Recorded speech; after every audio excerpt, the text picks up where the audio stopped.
True night shift. Horror story.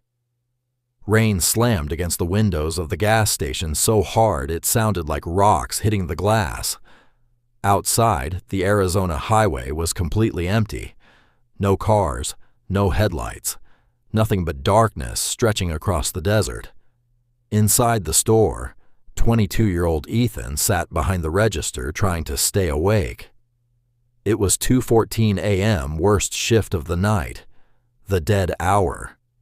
That strange part of the night where time barely moved, and every sound felt louder than it should. The fluorescent lights above him buzzed constantly. Bzz, bzz, bzz. The old coffee machine hissed in the corner while a local weather report quietly played from the tiny TV mounted near the cigarettes.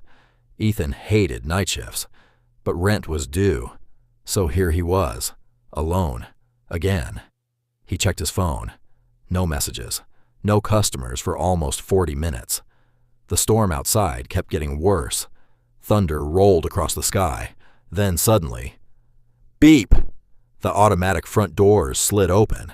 A man walked inside. Tall, skinny. Black hoodie pulled low over his face. Water dripped from his sleeves onto the floor. Ethan immediately sat up straighter. Something about the guy felt wrong. Not dangerous exactly. Just unnatural. The man didn't look at Ethan. Didn't grab a basket. Didn't even glance around the store. He simply walked toward the back aisles, slowly, almost silently, then disappeared into aisle 6. Ethan waited for the sound of chips moving, or a drink cooler opening. Nothing. Just silence. 2 minutes passed, then 5. Still nothing. Ethan frowned. Seriously? He leaned sideways to peek down the aisles from the register. Couldn't see anyone. Maybe the guy was drunk, or high, or stealing. Ethan sighed heavily and stood up. "Sir?" he called. No answer. He grabbed the flashlight under the counter even though the lights were working fine, mostly because the back aisles always felt creepy at night.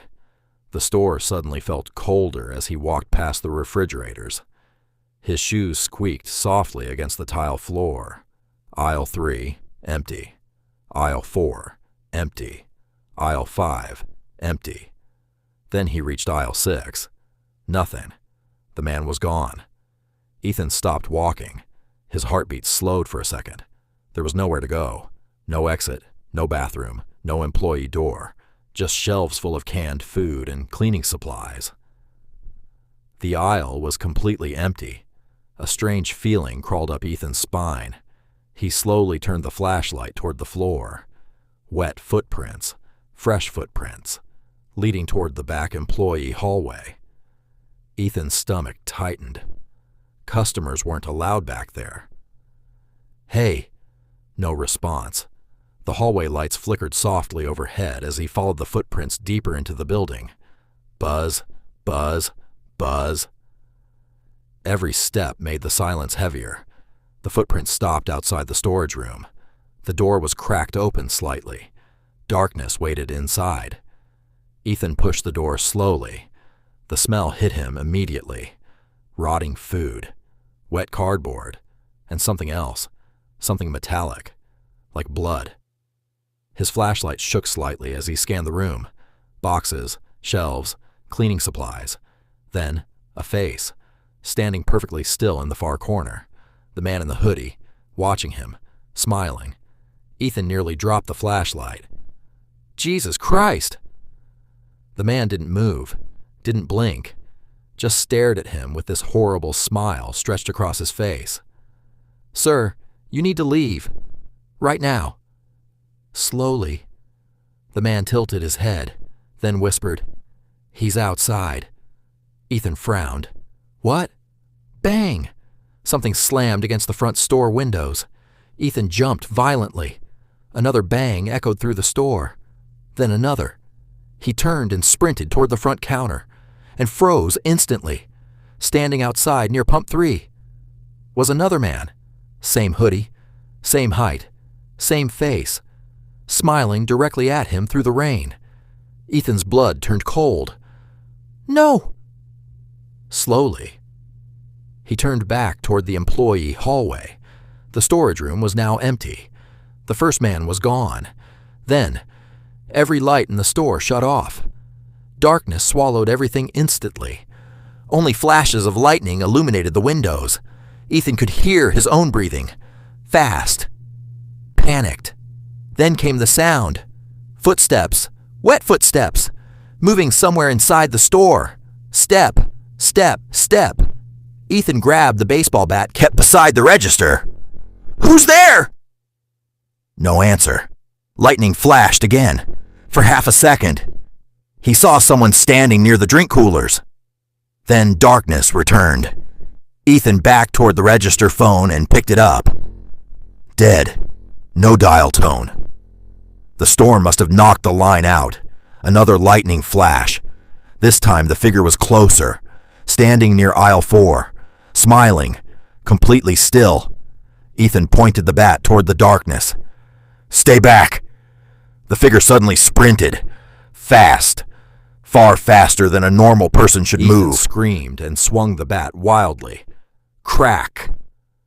The emergency lights flickered on dimly. The aisle was empty again. No one there. Only shelves shaking slightly from the impact. Ethan backed against the counter, breathing hard. Then he heard whispering. Not one voice. Several. Soft. Broken whispers coming from all around the store. "Don't look away. He's behind you. Stay very still." Ethan covered his ears. What the hell is happening? The whispers stopped instantly. Silence. Then, beep. The front doors slowly slid open by themselves. Cold wind rushed into the store. Rain blew across the floor. And standing outside was the hooded man again. Except this time, he wasn't alone. At least 6 people stood behind him in the storm, all motionless, all wearing black hoodies, all smiling.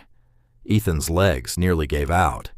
The lead figure raised one pale hand slowly and pointed directly at him.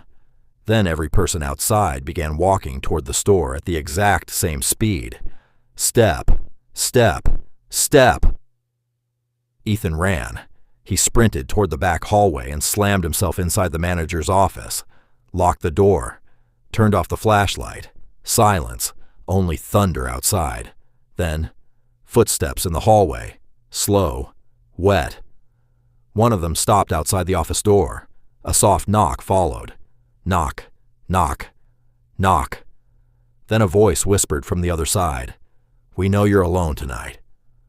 Ethan stopped breathing. His hands trembled violently over his mouth.